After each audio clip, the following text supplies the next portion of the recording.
Now, whom pods destroy. And welcome to Whom Pods Destroy, a Star Trek discussion podcast. I am Terry, and I'm joined, as always, by Graham. Hello. And by Derek. Hello. Marvellous. Well, chaps, I'll spare the usual refrain and say it seems like ages since we were last together, because it's getting a bit tedious now, because it has been ages since we were last together. We keep talking about doing more of these things because we've got so much time on our hands because of the lockdown. But in fact, we usually end up weeks going by before we do another episode of Whom Pods Destroy. But it is very agreeable to see your faces, both of you, or faces, I should say. And we're here to discuss another episode of the original series of Star Trek, which is The Squire of Gothos. Oh, it's been a while since we've done like an original series. When was the last original series of Star Trek we did? Given that we're a TOS podcast, when was the last episode we actually did? Did we do Space Seed? Was that the one? Yes, which was obviously, yeah, that's right. It must have been Space Seed. So that was the one before last. Because the last one was Discovery, then it was Wrath of Khan. Yes. And then it was Space Seed. And then we went through the whole thing of doing a motion picture a season, a sort of build up to motion picture, in which we did some TOS episodes, but we also did some movies, including 2001. All of this was before the lockdown, when things were wild and crazy and everything seemed possible. And that included a TOS podcast not doing TOS episodes. But this is the uber austere 2021, and we're now back where we should be, and that is doing original series episodes. And we're doing The Squire of Gothos. It's a first season episode, and an episode, it has to be said, with a considerable legacy, not least of which because of the character Trelane.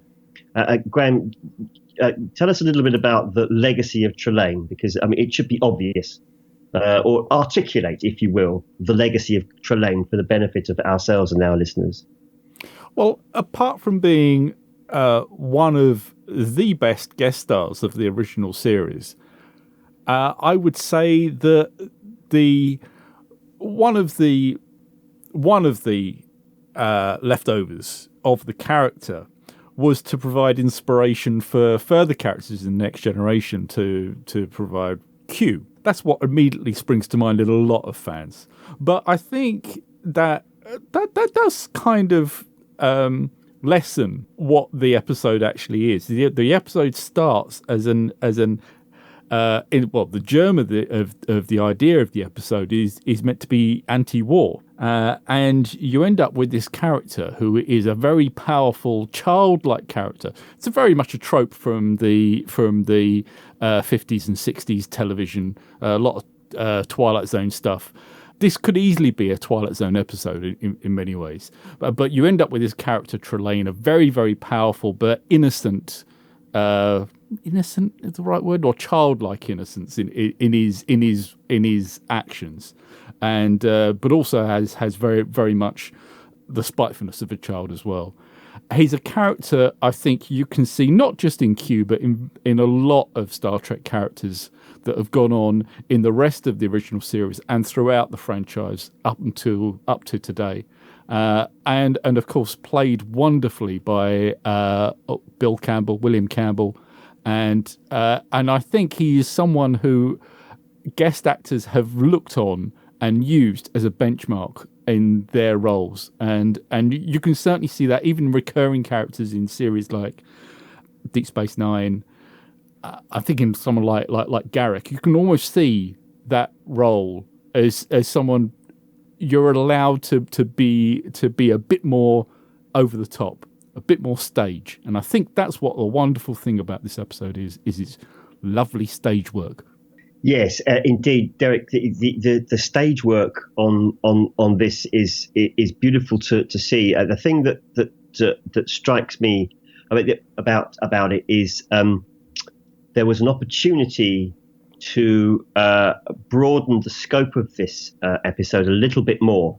When the landing party first arrive and they're approaching the castle, before we see the castle, there's a moment of pause, and then they present us with the doorway, the gateway to the castle.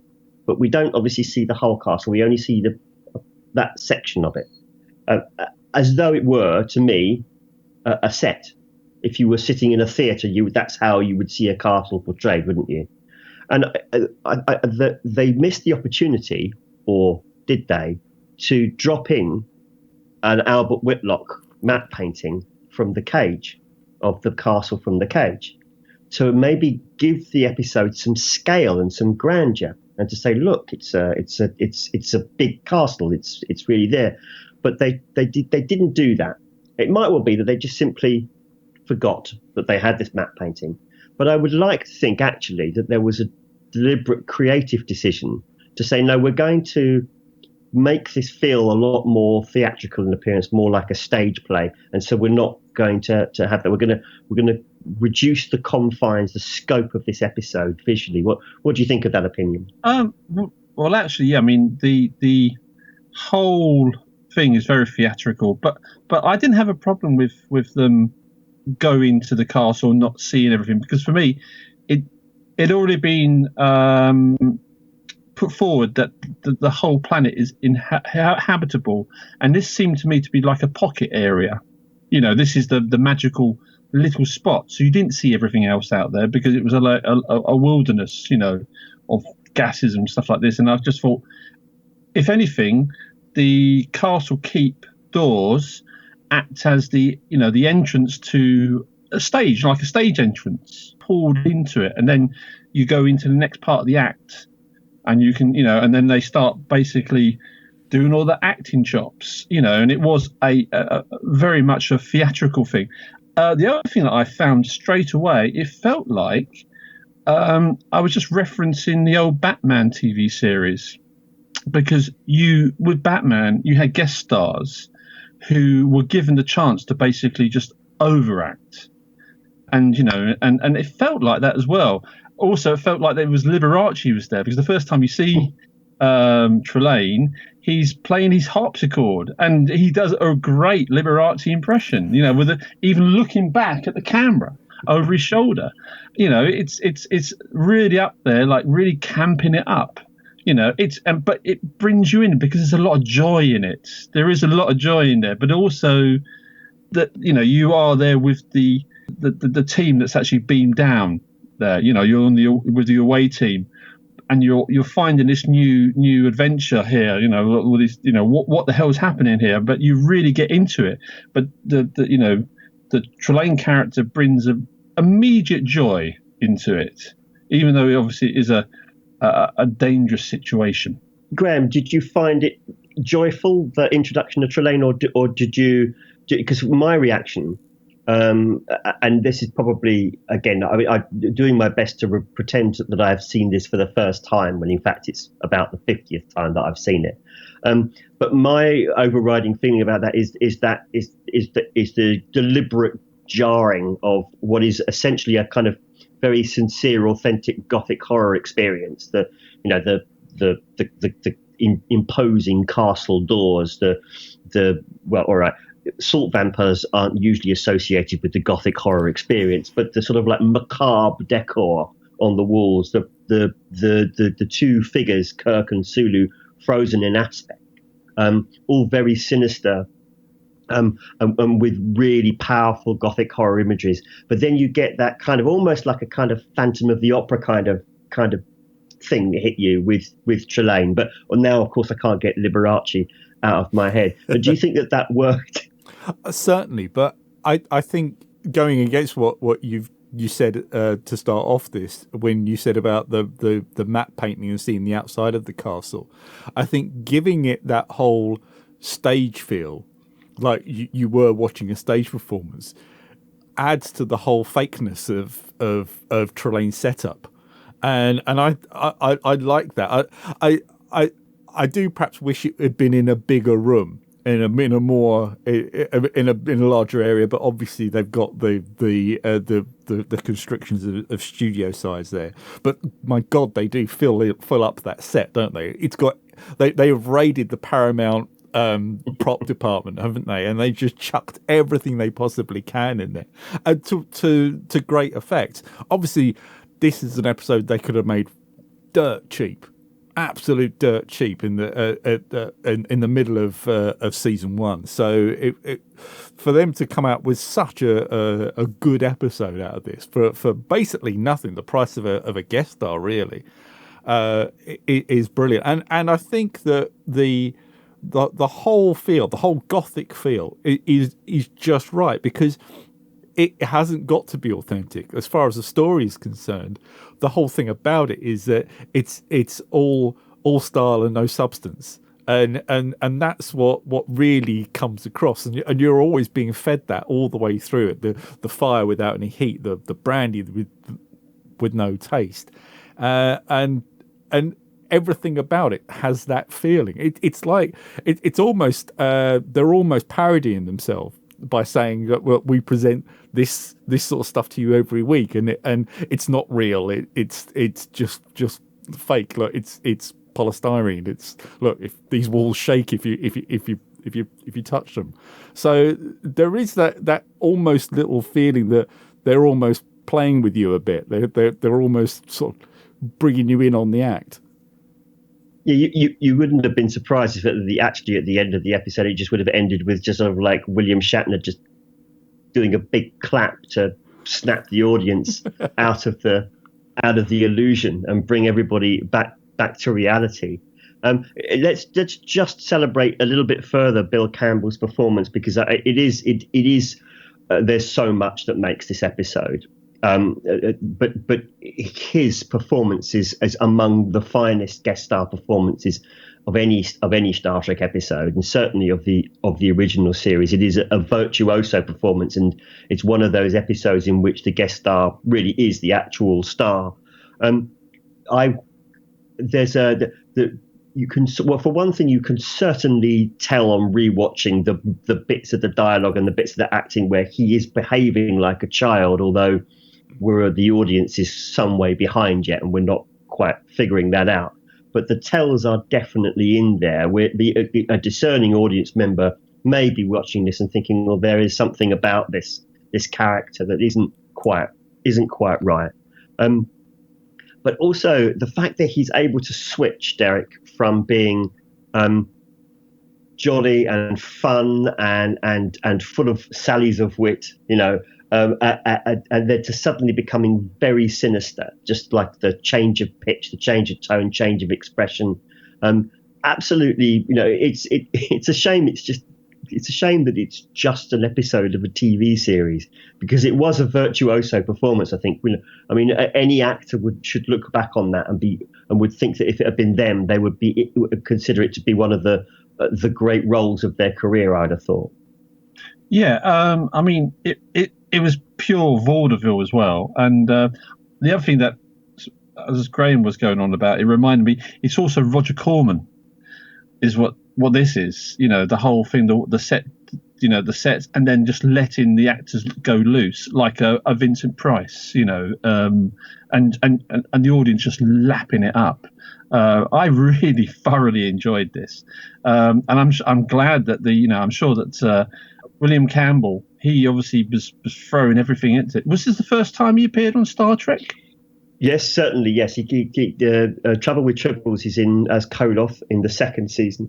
And then, of course, I'm sure DS9 fans will be aware of his revisitation of Koloth in Blood Oath.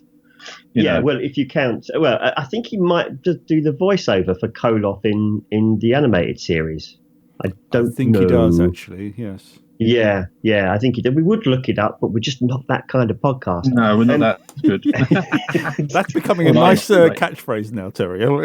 Stick with it. Because we're here for the opinions, not here for the facts. Here for the facts. Although what is a fact is I was listening to George Takei's remembrances on one of the old VHS introductions on YouTube just before this. Apparently, when Campbell read for the role, he read one paragraph of one of Trelane's monologues and was cast immediately, and they went straight to wardrobe. So yeah, it's just one of those serendipitous moments when a character and an actor are brought together, and it's perfect and absolutely magical. Yeah, apparently it was originally written for Roddy McDowall, which would have made it a very interesting role. You could easily imagine him being Trelane, and giving that sort of childlike quality to it. But it would have been very different, not worse or better, but I just think a completely different feel to it. No, I think you're right. I think it would have been equally as good. I think that would have been excellent if Roddy McDowall had been Trelane. But yes, but in a totally excellent, totally different, excellent way. Yeah. To William Campbell, because Roddy McDowall is peerless, and it's something of a tragedy that he never found his way onto Star Trek in some way, shape, or form throughout his lengthy career.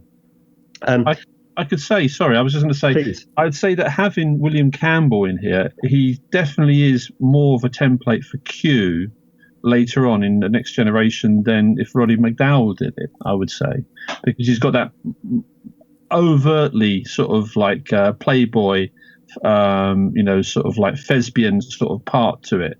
Roddy McDowall has a lot of facets to him, but I think that he would have played it more of a tragic. I've always seen Roddy McDowall's being a bit more tragic in his characters that he's played. Yeah. He's a great actor, but he always has that sort of a couple more sides. But this is like this is much more flamboyant. Tends to play a bit of a schmuck sometimes, doesn't he, Roddy McDowall? Yeah. I know he's famous for Planet of the Apes, but he tends to be cast as a bit of a schmuck. Yeah. So I wonder whether or not it would have necessarily have done that. Bill Campbell was very, very good friends with Gene Coon. They were best buddies. So I wonder if that friendship allowed him a greater understanding than other just overacting guest stars in, whether or not that gave him an inside view of the series. Because I think as well, one of the most memorable things about his role is the way he interacts with pretty much everybody he comes in contact with, which is unlike guest stars. Guest stars usually only interact with the main three characters, but for him to interact with even the red shirts that are there, to give them some kind of billing, is great. I think that goes some of the way to making this role a lot more memorable, especially for diehard Trek fans, because who likes to try to remember all the names of the extra guest crew that only turn up for one episode. With the introductions and the interactions with Dasal and Sulu and Officer Yeager, which were largely wonderful, extremely entertaining, and just obviously just reflecting the kind of character that Trelane had adopted, and the Honourable Sir reference. And I enjoyed Sulu's reaction. Obviously, a lot of it is the relationship that he has and the interaction that they have between Trelane and Kirk, Campbell and Shatner. But I do think that it is worth the just reflecting on the few moments that we enjoyed between Trelane and Spock, particularly the I don't think I like your tone kind of thing, and you do have one saving grace: you're ill-mannered. And some beautiful, but there's even while Trelane is wooing the two women, Yeoman Ross and Lieutenant Uhura, there's a beautiful cutaway. Spock's just like rolling his eyes and taking deep breaths to say, "This bloke's a twat." It's the reaction, and I think that this is where I think we should just celebrate Don McDougall, who is the director of this show. It's a really well shot and some really good, clever editing choices to be made there in terms of the character byplay that works extremely well. And I particularly enjoyed his attempt to woo and seduce the two women immensely. And those opening sequences, or that initial sequence in his study, in his dining room, I just set the scene superbly. But perhaps would just reflect a bit on the progress of the story actually through this, because the thing that strikes me about the cleverness of the environment with which they've got there is that you're talking about a super powerful being who can do anything, anything within almost anything that he wants.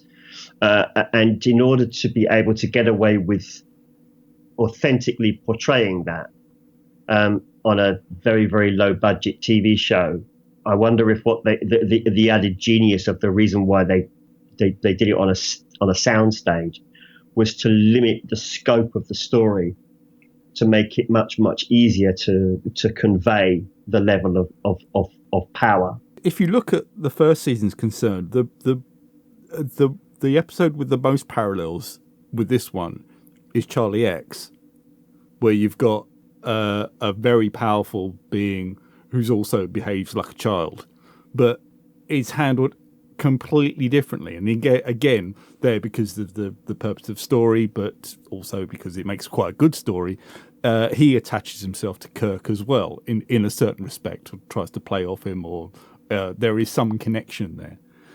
And in the same way, like Charlie X is a bottle episode, but it does get that the confinement of that makes his power greater, doesn't it? It makes it more pressing and urgent, because there's nowhere to escape. There's no big fields to run into. He's got you in his lair, and this time it is his lair. It's not just the starship that some kid with superpowers is controlling it. So yeah, you're right. The confinement.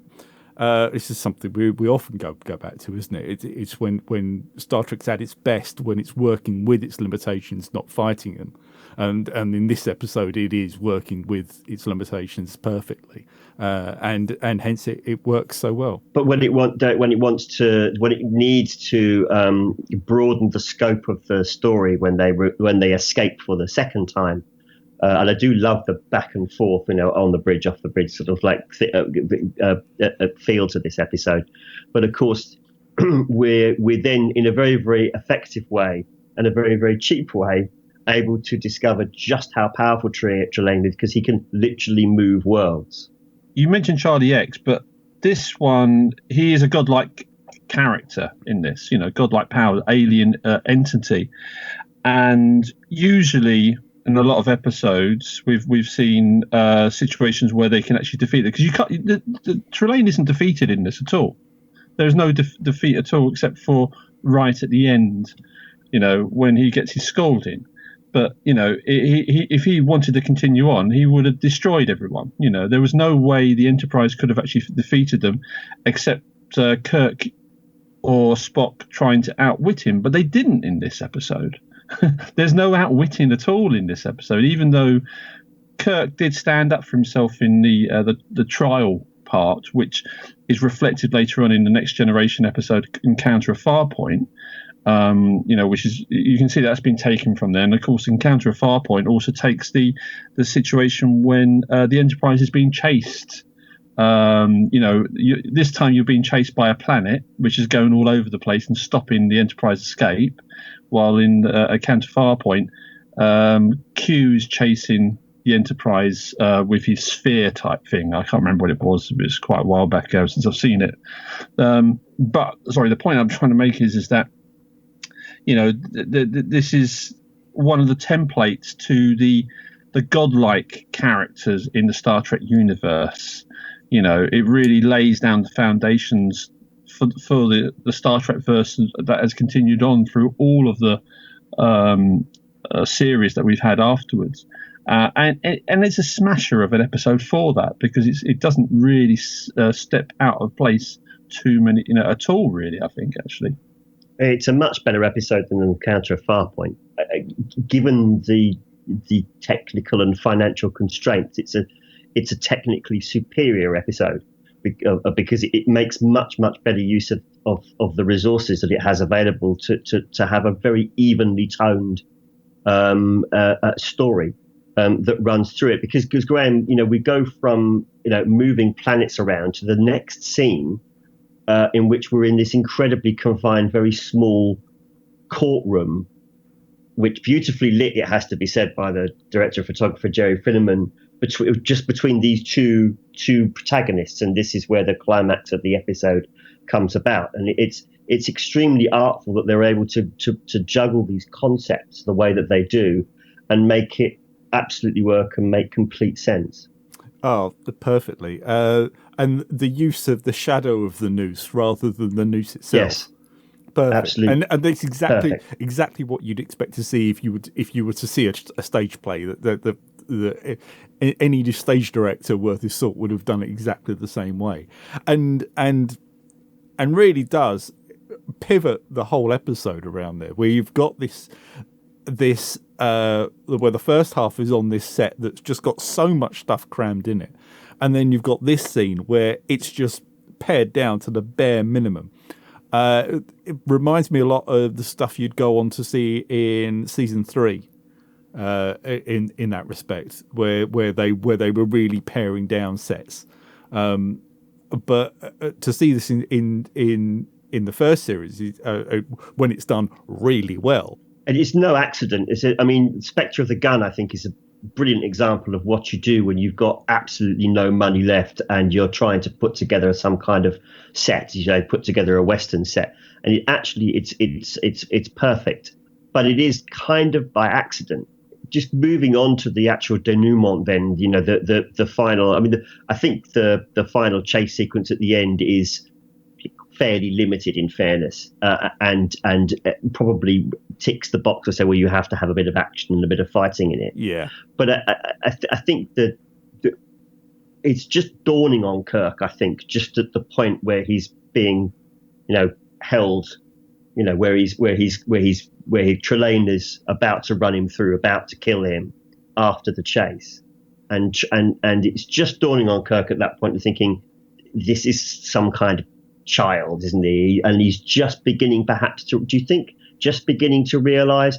Usually in a situation like this, Kirk finds a way of talking himself out of this situation, usually by, obviously, if it's a superior computer, it's by reasoning it to death to destroy itself, or he's usually got a good way of talking. But he really had run out of answers, and I think it was only beginning to dawn on him, Derek, just at that point that he was about to die. I thought, I'm about to get killed by some snotty-nosed kid. But then, thankfully, his parents intervene.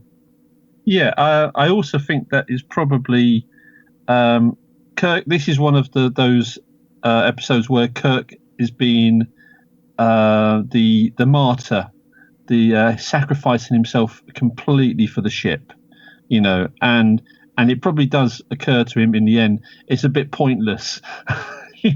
Because this person there can do what the hell it wants, afterwards, and Kirk is totally defeated. But you are right; it probably does dawn on, but it also dawns on the audience, I suppose, in that the whole thing is it's an entertainment to the character Trelane anyway, because it's all a bit, he's just doing everything for his own enjoyment. He's a narcissist. It's just, he is like a kid. He's playing with a couple of ladybirds, squashing a couple as he goes along, but there is an outcome that could end up with complete obliteration. So it was nicely tied up at the end, and it gave the complete release to the audience when we finally see these two green globs hanging in the air, with these lovely voices going, One of which is the lady from who turns up in an episode. Is it the 2 episodes? 2 episodes. She turns up in Plato's Stepchildren and A Taste of Armageddon. That's it. And A Taste of Armageddon. That's the one I was trying to think of. She does a few other voiceovers as well in there. I think she's one of the voices in Tholian Web, I think, and another episode as well. Operation Annihilate, I think, as well. And do we know who did the voiceover for Trelane's father? Well, I thought for years that it was Jimmy Doohan. So did I. Yeah, and I thought, but it's not. It's not, and I think I know why we both think that is because Alan Asherman said so in the Star Trek Companion that we both had. Yes, that's it. I'm sure I read it from somewhere, and I thought I yes, it was in Asherman, wasn't it? Yeah. But Asherman was wrong. Asherman was wrong. I think it was a guy called Bert LaRue who was also the voice of the Guardian Forever. Guardian of Forever, because that's right. Because I had also heard that the voice of the Guardian of Forever was also Jimmy Doohan. No, but it's not. But no, it's not. Jimmy Doohan played every single non-player character in the animated series and was a noted voiceover artist. But he didn't in those. Yeah. Okay. Major Barrett obviously did a lot of voices in the animated series and did a lot of the voiceovers in the original series. So let's just quickly talk about the guest star. There is a quite a notable guest star in this, in the shape, in the, dare I say, rather lovely shape of Anita Wolff, who was not an actress for a very long time, it should be said, but it's a memorable role because she looks wonderful in that dress. But it's clearly she's supposed to be Yeoman Rand at this point, isn't she? I don't know whether or not in the early drafts it was Yeoman Rand, but there was still this need to have the yeoman. It was the same relationship to Yeoman Rand, which was just a bit of, fluff on the side and a bit of casual sexism, basically. It didn't really see. She was lovely, and she actually did the speaking role parts that she had was great, but they just. There wasn't really much there, was there? No. And I mean, I thought that it was. I didn't get much chemistry between her and Kirk. I think it would have been so much better if that role had been played by Grace Lee Whitney, if Janice Rand had been in that, because then they were clearly working on some kind of will they won't they relationship. And it was slightly out of place. I mean, it was no big deal, because sadly, as is often the way with 60s TV shows, as indeed is often the way with mainstream entertainment anyway, female characters tend to get the shit end of the deal. It's the blokes who tend to do most of it. Go on, Del. I was just going to say, I mean, it typical of the Enterprise at that time. Who was that guy who was sitting in Kirk's seat in the captain's chair? Well, Uhura was over at the side. Surely she probably overran the bloke who was just sitting there. Okay, this bloke, he basically just sitting in the chair that I'm captain now.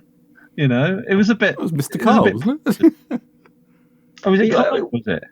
Was it Kyle? I think it might have been Kyle. Yeah. Anyway, but your point stands, Derek. Yeah, of course, it totally should have been Uhura. She is. Yeah. She would have been the superior officer. But I mean, I think that that people considered that she was sort of like, she was the lady who answered the telephone in that show, and we didn't see her much. It was nice to see her getting away from that chair and out of the bridge and doing something moderately more interesting, even if that was actually being horribly manipulated by a horrible white man. But anyway, let us not dwell too much on that horrific symbolism. And Graham, you have something to say. Well, it just reminds me a bit more about the links between this and Charlie X, because if Grace Lee Whitney had been in it, obviously we would have had another incident where this godlike entity attaches itself to her. In Charlie X, it's a bit more frightening, but and also as well, you've got Uhura playing some music as well. So the parallels between the two is it's starting to think this is just a rip off of Charlie X, isn't it? Well, bloody hell, I hate this episode now. It's a rip-off of Charlie X and Encounter at Farpoint. Oh, no, an Encounter at Farpoint. So ultimately, it all goes back to Charlie X, isn't it? Let's just quickly dwell on, again, a little bit more on Farpoint. And I like that courtroom scene. And I will confess to the listeners that I had forgot to piece it together, the courtroom scene in Squire of Gothos and the courtroom scene in Farpoint, until Derek pointed it out, and I just before we were recording. And it was as though the scales had fallen from my eyes. But yes, of course, there are direct parallels between Trelane and Q in that kind of that courtroom scene. And Derek, to what extent do you genuinely think that they looked at Trelane when they were devising the character of Q and said this is the guy that we're going to take this character and we're going to adapt him? And do you think that maybe? I mean, we could probably look this up, but what's your opinion? Do you think that the courtroom scene in Farpoint is some kind of homage to the Squire of Gothos and to Trelane? Well, actually, I think it's the Squire of Gothos theme is taken into Encounter of Farpoint, because there's a theme that they could have developed more in Squire of Gothos, which is the idea that humanity is a war in race, which we had, that was the thing that Trelane is enamored by, and there was a bit of that where Kirk is trying to stand up and saying, we're not like that anymore, and obviously later on in the encounter of Farpoint, the whole sequence of the courts is to do with Q putting humanity on trial for its warlike passions and stuff. So I think that they've used this episode to expand upon an interesting theme in science fiction about how good is humanity, and that's what they've done. And obviously they've taken the character Trelane and expanded upon him.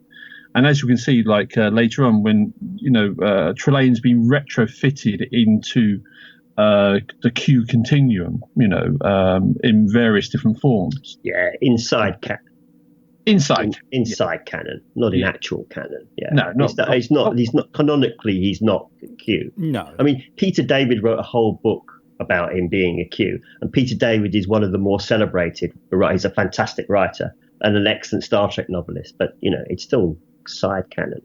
They could easily have made him an Organian or something else, couldn't they? Totally. Yeah. Or absolutely, or a Thracian or something like that from Charlie X. Again, Charlie X. Can we reflect on the messages of the film? Can we reflect on the messages of the episode, please? Because normally in Star Trek, this vintage, or in fact of any vintage, likes to bang on the head its message, doesn't it? It likes to reinforce its message quite strongly. There is a clear anti-war message going on here, but it is also an episode that knows what it is. It knows it's a 50-minute piece of light entertainment. But I don't think that the film, what do I keep calling it a film? I don't think that the episode is lessened by the fact that they don't in any way attempt to articulate that message. I mean, it's what it tells you. I mean, when I was a kid, and you guys are roughly my age, we used to play war back in the 1970s. We used to, me and our mates would go out, boys, and we'd go out and we'd pretend to shoot each other. Used to go around the estate, and I don't know whether or not it was the same with you guys, but I suspect it probably was. It's a thing that boys did, and ultimately they still do now. Or they do it on the fields of Fortnite rather than in their local estates. But it is something that they do, and it's saying something about that. But it isn't spelling it out to you, and they're not directly articulating that. Do you think, Graham? Do you think that the episode and the story and the message is lessened by that approach, or strengthened, perhaps? Yeah, I think that the episode throughout looks at dated values, and I think especially in the interactions between the different races and ethnicities of the crew members. Even then, you can almost imagine a sort of eye roll at the mild xenophobia that he's displaying, or the generalizations he's throwing out there. And this is like the mid-60s, which of course, Southern California, mid-60s, it's starting to get quite cool. But you don't normally get that in there. Normally, Star Trek is when it's trying to break down barriers, it's still got huge barriers there as far as we would view it today. I don't think that the episode tries to wash over its messages, but I do think that the strength of the end of the story sort of takes everything away from it. At the end of it, it's just a kid with too much power, and he's told off by his parents, which seems rather laughable, really, when the fact that this higher being still has a mother and father that are nurturing it for some reason. It is sort of you're saying that like gods operate on our level. So that's which is the sort of message that has gone through the whole of like pagan religions and things like that. That the gods, while they're all powerful, they still have the same problems as you do. They can still act out and they can still be ridiculously childish. And which is a good message in one way. Well, it's a message that you can make a TV show out of anyway. But I think that's the overriding thing that people take away. I think from this episode. If you were to describe this episode to someone or ask them to describe it, they would probably say, "Oh yeah, that's the one with the god kid in it," and which is it, and which is why it's played so well by Campbell, because you've got this sort of middle-aged guy playing a kid, which adds to the twist to it, if it is a twist. As you say, it's not really treated as a twist, is it? Because you are fed that information all the way through it. And yes, if it had been played by Roddy McDowall, it might have been different. You might have suspected it a lot quicker. Yeah, Derek, it's not a twist, is it? It's just a convenient means of ending the episode and getting things back to normal, isn't it? Yeah, that's actually probably right. Actually, back to normal. Almost like the big clap at the end to say, right, snap out of it, kind of thing. But it was an excellent episode of The Twilight Zone. Yes.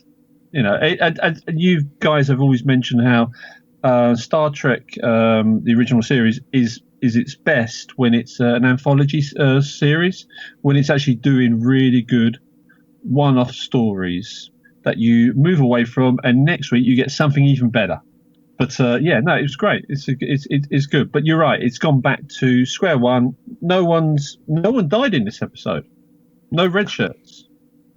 You know. It's a win-win. Yeah.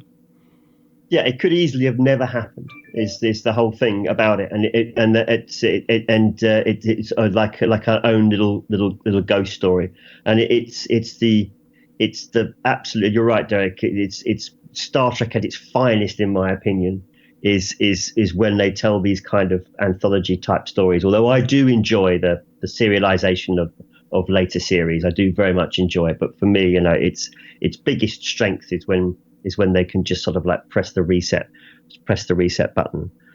Derek, this was your idea, I believe. I believe this was Derek's idea, but I believe the idea of doing this stemmed from the conversations that we were having in our previous episode about the conclusion of Star Trek Discovery and the child who screamed and it shattered the world, shattered the universe, and we were dealing with the idea of how inauthentic or how unrealistic that is in Star Trek.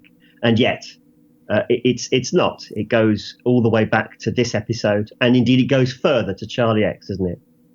Yeah, indeed. I mean, Charlie X seems to be pulled up quite a lot in this, but you're right. Yeah, and also probably goes back to some really cracking sort of new wave science fiction as well, or golden age science fiction.